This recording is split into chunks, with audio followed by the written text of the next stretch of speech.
Would the senator yield for a question? I'm happy to yield for a question without yielding the floor. You know, senators don't always ask for advice from other senators, but I thought I'd come down and make sure you had comfortable shoes on, make sure you're getting enough to eat. Try not to eat on television. That's a little bit of free advice that sometimes shows up.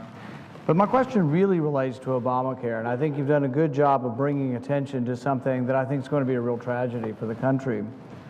As we get involved with this, there's so much talk about tactics and this and that, whether now's the right time, when's the right time to do this. But I think really the question is, do we need to talk about something that's going to affect 16% of our economy, a sixth of our economy? Do we need to bring up an issue? Do we need to draw attention and try to stop something that really can be damaging to the people it precisely is intended to help? Now, I think it's personally, not a good idea to shut down government. I think it's also, though, not a good idea to fund Obamacare. Can they both go together? Can you do one without the other? Some, like the president, have said, oh, Republicans, they just want 100% of what they want or they're going to shut down government. Well, can you say something so patently false and get away with it, is my question. The president wants 100% of what he wants. He wants Obamacare as he passed it with only Democrats, and he wants it never to be changed. He wants no compromise. He wants what he wants, or he's willing to shut down the government. That's what this debate is about. Obamacare was passed with only Democrats. No Republican input, no Republican votes. And now when people are saying there are problems, his own people are saying there's problems. The Teamsters have said it's a problem. Authors of the bill are saying it's a train wreck. The former president came out this week and said it's going to hurt the people it was intended to help. So we've got all of these people saying, for goodness sakes, slow this train down, stop this train wreck of Obamacare. And all everybody cries about is, oh, somebody wants to shut down the government. The president doesn't want to compromise. What we're talking about is we don't want to spend money on something that's not going to work and hurt the people, precisely the people it was intended to help. But the thing is how do we fix it? What do we do? Can we scrap the whole thing? Well, the Democrats control one body. We control the other body. They control the presidency. Well, historically, what would happen, and I think what the American people would like to see is we stand up, as the senator from Texas is, and say what we're for. We're for a different solution. We're for competition. We're for the free market. We're for bringing health care to everyone with a lower price. We went through this whole debacle of giving people Obamacare, and it's going to be expensive. Everybody's going to pay more. Many people still won't have insurance, and the ones who do have insurance are going to pay more. So what would we like? Why are we here today? Why is the senator from Texas here today? To say to the president, we need to talk. But what does the president say? He says, my way or the highway. When the American people said they want dialogue between Republicans and Democrats, how do we get there? We have to stand up for what we believe in so they will come and talk. Does it mean we're going to get 100% of what we want? No. But if we don't stand up for what we believe in, how will we have any dialogue? How will we get to compromise? How do we get them to talk to us? We're not asking for 100% of what we want, but we're asking for a dialogue. How do we get the dialogue unless somebody's willing to stand up and say enough's enough? When we look at this, if we want to ever get to the point of getting to compromise, the only way we get there is by standing up and saying, we believe in this. It isn't about us demanding 100% of what we want, but right now, if you look at this objectively, the president's getting 100% of what he wants. Obamacare passed by only Democrats, not one Republican vote. So really, how do we get to what the American people want, which is dialogue and compromise? We have to look at a deadline. We have a deadline. And my question to the senator from Texas is, does he want to shut down the government? Is that his intention? Or is it the president's intention to shut down government? Or is it perhaps that when deadlines come forward, it's a good time for dialogue because no one ever seems to talk at any other time? So I would ask the senator from Texas, what are your intentions? Do you want to shut down government, or would you like to find something to make Obamacare less bad? I know we'd both like to repeal it, but would you accept anything in between? Well, I thank the senator from Kentucky for his very fine question, and let me say at the outset before I respond directly to the question that I remember not too many months ago standing on this same Senate floor in the midst of your historic filibuster.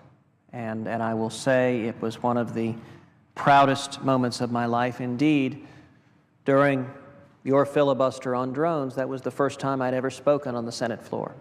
And I have observed multiple times that I will go to my grave in debt to Rand Paul to have the opportunity for the first time, and there'll only be one first time that anyone gets to speak on this floor, to have that first time be in support of that tremendous filibuster that mobilized and unified the American people. And I will note, one of the things I remember you shared with me afterwards was the advice you just did a minute ago. I remember asking you, so what'd you think? And you were pretty weary at the end. And your comment at the time was, well, I wish I had worn more comfortable shoes. And I'll confess, I thought about that. That struck me as pretty good advice. And so I'm going to make an embarrassing admission here right now. I'm going to get to your question in a second, but I wanted to make an embarrassing admission first, which is, for many years, when I was in private practice, when I was Solicitor General, I wore a particular pair of boots, my argument boots. They're black ostrich boots. Litigators are kind of superstitious souls, and so anytime I went into court to argue a case, I wore my argument boots. I've had them resold, I don't know, 4 or 5 times. And when I had the great honor of serving in this body, being sworn in to the United States Senate, when I was sworn in, standing on those steps just in front of us, I wore my argument boots. And I've worn them every day since. I don't believe there's been a day on this Senate floor that I haven't worn my argument boots. So I had a choice with which I was confronted, which is, do I follow through and wear my argument boots, or do I listen to the very sage counsel from my friend from Kentucky and go with more comfortable shoes? And I will embarrassingly admit that I took the coward's way out. And so went and purchased some black tennis shoes. Actually, I think they're the same model that the senior senator from Utah, Orrin Hatch, wears on a regular basis. And so I am not in my argument boots, and I'll confess, I really do feel embarrassed by that. And so I'm pretty sure, since we're on the Senate floor and C-SPAN's covering it, that this may not be protected by the priest-penitent privilege, but I do feel this is a confession of sorts. The question that Senator Rand Paul asked is an excellent question. His question was, does anyone here want to shut down the government? And the answer is absolutely not. We should not shut down the government. We should fund every bit of the government, every aspect of the government, 100% of the government except for Obamacare. And you know what? That's what the House of Representatives did. The House of Representatives, 232 members of the House, including 2 Democrats, voted to fund every bit of the federal government, 100% of it, except for Obamacare. I would note last night on the floor of the Senate, I asked the majority leader to consent to passing the continuing resolution that the House passed, passing it into law. Had the majority leader not stood there and said, I object, the continuing resolution would be passed into law and the government would not be shutting down. The majority leader had every opportunity not to shut down the government. So let me be absolutely clear. We should not shut down the government, and I sincerely hope that Senator Reid and President Obama do not choose to force a government shutdown simply to force Obamacare on the American people. That would be a mistake. Instead, what we should do is listen to the American people, make D.C. listen. Would you yield for one quick question? I'm happy to yield for a question without yielding the floor. Since we're making it clear that the Republican message and alternative here is not to shut down government, our desire is to have no Obamacare. We desire not to have it. We think he went the wrong direction. But we don't control all of the government. We don't control the Senate. It's controlled by the opposition party. We don't control the presidency. My question to you is, if you can't get everything you want, if you can't defund Obamacare, which is exactly what you and I both agree on, and millions of people across America want us to get rid of Obamacare, but if you can't, if you stand today and argue and cannot get rid of it, will you accept a compromise? Will you work with the president? Will you work with the majority leader if they're willing to come and say, you know what, we're right, we messed up on a bunch of this. There's a lot of people who are going to be hurt by Obamacare. There's a lot of part-time workers that are going to lose their jobs or going to lose hours. They're going to be real workers who are full-time who are going to lose their insurance or their jobs. Are you willing to work with us? Are you willing to work with with the leader, Senator Reid, with the president, to find a compromise? Well, I thank the senator from Kentucky for that question. I think it's a very good question. You know, this afternoon, you and I and all of the Republican members of the conference spent some 2 hours in a closed-door strategy session. And I'm not going to reveal what anyone else said there, but I certainly feel comfortable revealing what I said there, which is, if we are going to make real progress in solving the problem that is Obamacare, in listening to the American people, in mitigating the job losses, the people losing their health insurance, all of the harms that are coming from Obamacare, we've got to stand and fight right now.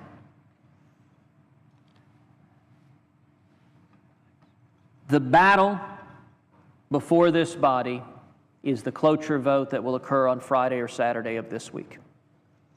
If all 46 Republicans vote together in unity to support the House Republicans and to deny Majority Leader Reid the ability to fund Obamacare on a straight party line vote, that puts us in a position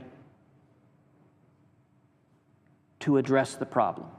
Now, your question was, would I vote for something less than defunding Obamacare? Personally, no. Why? Because I've committed publicly over and over again to the American people that I will not vote for a continuing resolution that funds 1 penny of Obamacare. And, you know, I'm reminded of when I first arrived in the Senate. I spent 2 years campaigning. The senator from Kentucky, Senator Paul, campaigned with me in Texas over and over again. You want to talk about a rock star, you should see when Rand Paul shows up in Texas, the huge fans that would come out for Senator Paul and for his dad. And I spent 2 years campaigning in Texas saying the first bill I'll introduce in Congress will be a bill to repeal Obamacare. When I showed up, lots of reporters, I introduced a bill to repeal Obamacare. They immediately said, well, why'd you do that? And my response was, well, I spent 2 years campaigning telling the American people that'd be the first bill I'd introduce. And they were utterly befuddled why anyone would actually do what they'd say. So in answer to your question, will I vote for something that is a middle ground that funds Obamacare? Partially, no. Why? Because I've repeatedly told the American people, I've told Texans, I will not vote for a continuing resolution that funds Obamacare. But that being said, are there members of our conference who would like to see a compromise, who would like to see a middle ground that is perhaps not what I very much want and will fight for with every ounce of strength I have, but that mitigates some of the damage of Obamacare, that responds to the people who are suffering from Obamacare? I think there are quite a few senators who would like to see that happen. And if Republicans roll over on the cloture vote on Friday or Saturday, if we allow the majority leader to fund Obamacare with 51 votes, we will get no compromise. There will be no middle ground because there's no reason to compromise. It's much like in a poker game. I know the senator from Kentucky, many of his libertarian supporters enjoy a good game of poker. As a Texan, I will admit to not being entirely adverse to it myself. In a game of poker, if somebody makes a bet and then says to you, if you raise me, I'm going to fold, you will lose 100% of your poker games. That is a path to losing. For those members of the Republican caucus who are perhaps not as adamant that we should insist on complete and total defund now, I don't intend to waver from that position, but there may be others who disagree. If you want to get to any middle ground that is not a symbolic vote to tell our constituents, but that actually changes the law to make things better for the men and women at home, to mitigate the harms of Obamacare, the only way to do so is for Republicans to stand united and to deny the majority leader the ability to fund Obamacare on a 51-vote partisan vote.